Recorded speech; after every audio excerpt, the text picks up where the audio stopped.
सातारा तालुक्यातील सासपडे गावामध्ये विहिरीमध्ये पडलेल्या म्हैशीला युवकांच्या प्रसंगवधानामुळे जीवदान मिळालेले आहे।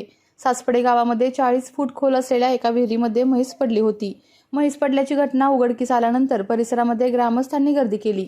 दरम्यान क्रेनच्या साह्याने अब्दुल सुतार व सोहेल सुतार यांनी अथक परिश्रम करत विहिरीमध्ये उतरून क्रेनच्या साह्याने म्हशीला जीवदान देण्यात आले असून यावेळी ग्रामस्थांचेही मोठे योगदान मिळाले।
आपल्या तालुक्यातील जिल्ह्यातील बातम्या सर्वप्रथम पाहण्यासाठी आजच सातारा न्यूजला YouTube चॅनलवर सबस्क्राइब करा, लाईक करा, शेअर करा आणि बेल आयकॉन प्रेस करायला विसरू नका।